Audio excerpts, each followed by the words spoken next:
ओम शांति। 8 जून 2024 के बाबा के मधुर महावाक्य।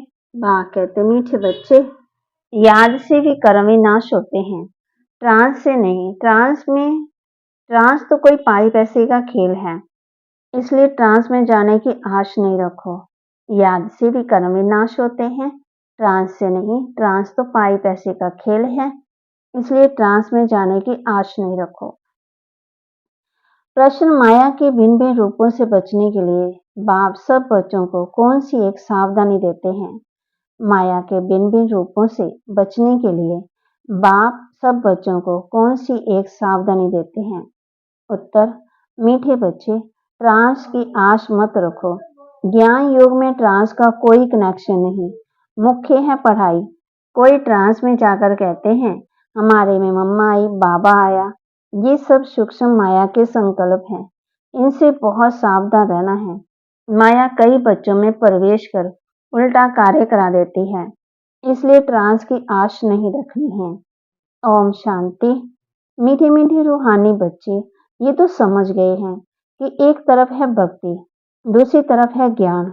भक्ति तो अथाह है और सिखाने वाले अनेक हैं। शास्त्र भी सिखाते हैं, मनुष्य भी सिखाते हैं। यहाँ ना कोई शास्त्र है, न मनुष्य है। यहाँ सिखाने वाला एक ही रूहानी बाप है, जो आत्मा को समझाते हैं। आत्मा ही धारण करती है। परमपिता परमात्मा में ये सारा ज्ञान है, 84 के चक्कर का उनमें नॉलेज है, इसलिए उनको भी सुदर्शन चक्रधारी कह सकते हैं। हम बच्चों को भी वह सुदर्शन चक्रधारी बना रहे हैं। बाबा भी ब्रह्मा के तन में हैं, इसलिए उनको ब्राह्मण भी कहा जा सकता है। तुम भी उनके बच्चे ब्राह्मण शुद्ध देवता बनते हो। अब बाप बैठ याद की यात्रा सिखलाते हैं। इसमें हठ योग की कोई बात नहीं है।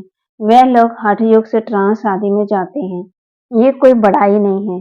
ट्रांस की बड़ाई कुछ भी नहीं है। ट्रांस तो एक पाई पैसे का खेल है। तुम्हें ऐसे कभी किसी को नहीं कहना है कि हम ट्रांस में जाते हैं, क्योंकि आजकल विलायत आदि में जहां तहां ढेर के ढेर ट्रांस में जाते हैं। ट्रांस में जाने से उन्हें ना कोई फायदा है, ना तुमको कोई फायदा है। बाबा ने समझ दी है, ट्रांस में ना तो याद की यात्रा है, न ज्ञान है। ध्यान अथवा ट्रांस वाला कभी कुछ भी ज्ञान नहीं सुनेगा, न कोई पाप भस्म होंगे।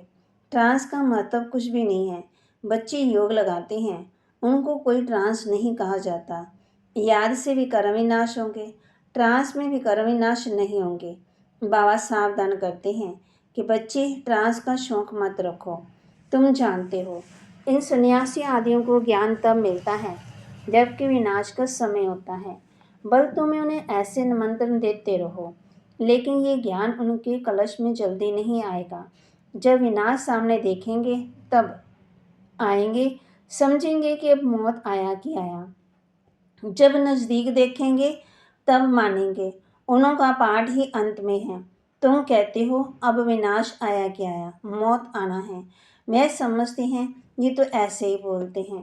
तुम्हारा झाड़ धीरे धीरे बढ़ता है। सन्यासी को सिर्फ कहना है कि बाप को याद करो। ये भी बाप ने समझाया है कि तुमको आंखें बंद नहीं करनी है। आंखें बंद होगी तो बाप को कैसे देखेंगे? हम आत्मा हैं, परमपिता परमात्मा के सामने बैठे हैं। वह देखने में नहीं आता है, लेकिन ये ज्ञान बुद्धि में है। तुम बच्चे समझते हो, परमपिता परमात्मा हमको पढ़ा रहे हैं इस शरीर के आधार से। ध्यान आदि की कोई बात ही नहीं है। ध्यान में जाना कोई बड़ी बात नहीं है। ये भोग आदि भी ड्रामा में सब नूंद है। सर्वेंट बन भोग लगाकर आते हैं, जैसे सर्वेंट लोग बड़े आदमी को खिलाते हैं। तुम भी सर्वेंट हो, देवताओं को भोग लगाने जाते हो। वे हैं फरिश्ते, वहाँ मम्मा बाबा को देखते हैं। वह संपूर्ण मूर्ति भी एम ऑब्जेक्ट है। उनको ऐसा फरिश्ता किसने बनाया? बाकी ध्यान में जाना तो कोई बड़ी बात नहीं है। जैसे यहाँ शिव बाबा तुमको पढ़ाते हैं, वैसे वहाँ भी शिव बाबा इन द्वारा कुछ समझाएंगे। सूक्ष्म में क्या होता है ये सिर्फ जानना होता है। बाकी ट्रांस आदि को कुछ भी महत्व नहीं देना है। कोई को ट्रांस दिखलाना ये भी बचपन है। बाबा सबको सावधान करते हैं, ट्रांस में मत जाओ। इसमें भी कई बार माया प्रवेश हो जाती है। ये पढ़ाई है। कलब कलब बाप आकर के तुमको पढ़ाते हैं। अभी है संगम, तुमको ट्रांसफ़र होना है। ड्रामा के प्लान अनुसार तुम पाठ बजा रहे हो। पाठ की महिमा है। बाप आकर पढ़ाते हैं ड्रामा अनुसार। तुमको बाप से एक बार पढ़कर मनुष्य देवता जरूर बनना है। इसमें बच्चों को तो खुशी होती है। हम बाप को भी और रचना के आदि मध्य अंत को भी जान गए हैं। बाप की शिक्षा पाकर बहुत हर्षित होना चाहिए। तुम पढ़ते ही हो नई दुनिया के लिए। वहाँ है ही देवताओं का राज्य, तो जरूर पुरुषोत्तम संगम पर पढ़ना होता है। तुम इस दुख से छूटकर सुख में जाते हो। यहाँ तमो प्रधान होने के कारण तुम बीमार आदि होते हो। ये सब रोग मिट जाने हैं। मुख्य है पढ़ाई। इनमें ट्रांस आदि का कोई कनेक्शन नहीं है। ये बड़ी बात नहीं है। बहुत जगह ऐसे ध्यान में चले जाते हैं, फिर कहते हैं हमारे में मम्मा आई, बाबा आया। बाप कहते हैं ये कुछ भी नहीं है। बाप तो एक ही बार समझाते हैं, तुम जो आधा कल्प देह अभिमानी बन पड़े हो, अब देह अभिमानी बन बाप को याद करो तो विकर्म विनाश होंगे। इसको याद की यात्रा कहा जाता है। योग कहने से याद यात्रा नहीं सिद्ध होती है। तुम आत्मा को यहाँ से जाना है। तमो प्रधान से सतो प्रधान बनना है। तुम अभी यात्रा कर रहे हो। उनका जो योग है उसमें यात्रा की बात नहीं है। हठ योग तो ढेर के ढेर हैं। वह है हठ योग। ये बाप को याद करना। बाप कहते हैं मीठे मीठे बच्चों, अपने को आत्मा समझो और कोई कभी नहीं समझाएंगे। ये है पढ़ाई। बाप का बच्चा बना, फिर बाप से पढ़ना और पढ़ाना। बाबा कहते हैं तुम म्यूजियम खोलो, आप ही तुम्हारे पास आएंगे। बुलाने की तकलीफ नहीं होगी। कहेंगे ये ज्ञान तो बड़ा अच्छा है, फिर कभी सुना ही नहीं है। इसमें तो करैक्टर सुधरते हैं। मुख्य है पवित्रता। जिस पर हंगामे आदि होते हैं, बहुत फेल हो जाते हैं। तुम्हारी अवस्था ऐसी हो जाती है जो इस दुनिया में होते हुए भी उनको देखते नहीं। खाते पीते भी तुम्हारी बुद्धि उस तरफ है। जैसे बाप नया मकान बनाते हैं तो सबकी बुद्धि नए मकान की तरफ चली जाती है। अभी नई दुनिया बन रही है। बेहद का बाप बेहद का घर बना रहे हैं। तुम जानते हो हम स्वर्गवासी बनने के लिए पुरुषार्थ कर रहे हैं। अब चक्कर पूरा हुआ। अब हमको घर और स्वर्ग में जाना है। उसके लिए पावन भी जरूर बनना है। याद की यात्रा से पावन बनना है। याद से विघ्न पड़ते हैं। इसमें ही तुम्हारी लड़ाई है। पढ़ाई में लड़ाई की बात नहीं होती। पढ़ाई तो बिल्कुल सिंपल है। 84 के चक्कर की नॉलेज तो बहुत सहज है। बाकी अपने को आत्मा समझ बाप को याद करो। इसमें पवित्र मेहनत है। बाप कहते हैं याद की यात्रा भूलो मत। कम से कम 8 घंटा तो जरूर याद करो। शरीर निर्वाह के लिए कर्म भी करना है, नींद भी करनी है। सहज मार्ग है ना। अगर कहें नींद ना करो तो ये हठ योग हो गया। हठ योगी तो बहुत है। बाप कहते हैं उस तरफ कुछ भी नहीं देखो, उससे कुछ फ़ायदा नहीं है। कितने हठ योग आदि सिखलाते हैं। ये सब है मनुष्य मत। तुम आत्मा हो। आत्मा शरीर पाठ बजाती है, डॉक्टर आदि बनती है, परंतु मनुष्य देह अभिमानी बन पड़े हैं। मैं फलाना हूँ, मैं फलाना हूँ। अभी तुम्हारी बुद्धि में है कि हम आत्मा हैं, बाप भी आत्मा है। इस समय तुम आत्माओं को परमपिता परमात्मा पढ़ाते हैं।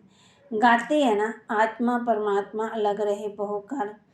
कलब कलब मिलते हैं। बाकी जो भी सारी दुनिया है वह सब देह अभिमान में आकर देह समझ कर ही पढ़ते पढ़ाते हैं।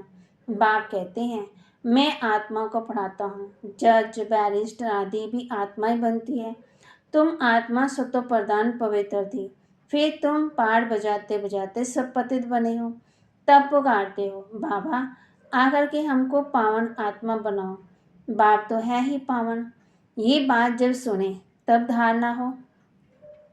तुम बच्चों को धारणा होती है तो तुम देवता बनते हो और कोई की बुद्धि में बैठेगा ही नहीं, क्योंकि यह है नई बात। ये है ज्ञान, वह है भक्ति। तुम भी भक्ति करते करते देह अभिमानी बन जाते हो। अब बाप कहते हैं बच्चे आत्म अभिमानी बनो। हम आत्मा को बाप इस शरीर द्वारा पढ़ाते हैं। घड़ी घड़ी याद रखो ये एक ही समय है जब आत्मा का बाप परम पिता परमात्मा पढ़ाते हैं। बाकी तो सारे ड्रामा को कभी पाठ ही नहीं है, सिवाय संगम युग के। इसलिए बाप फिर भी कहते हैं, मीठे मीठे बच्चों, अपने को आत्मा निश्चय करो, बाप को याद करो। ये बड़ी ऊंची यात्रा है। चढ़े तो चाखे वैकुंठ रस, विकार में गिरने से एकदम चकनाचूर हो जाते हैं। फिर भी स्वर्ग में तो आएंगे, लेकिन पदवी बहुत कम होगा। ये राजाई स्थापन हो रही है, इसमें कम पदवी वाले भी चाहिए। सब थोड़ी ज्ञान में चलते हैं। फीस तो बाबा को बहुत बच्चे मिलने चाहिए, अगर मिलते हैं तो भी थोड़े टाइम के लिए। तुम माताओं की बहुत महिमा है, कहते हैं वंदे मातरम गाया हुआ है। जो बहुत सर्विस करते हैं वह बड़ा राजा बनते हैं। दिलवाड़ा मंदिर में तुम्हारा ही यादगार है। तुम बच्चियों को तो बहुत टाइम निकालना चाहिए। तुम भोजन आदि बनाती हो तो बहुत शुद्ध भोजन याद में बैठ बनाना चाहिए, जो किसी को खिलाए तो उनका हृदय शुद्ध हो जाए। ऐसे बहुत थोड़े हैं जिनको ऐसा भोजन मिलता होगा। अपने से पूछो, हम शिव बाबा की याद में रहकर भोजन बनाते हैं, जो खाने से ही उनके हृदय पिघल जाए।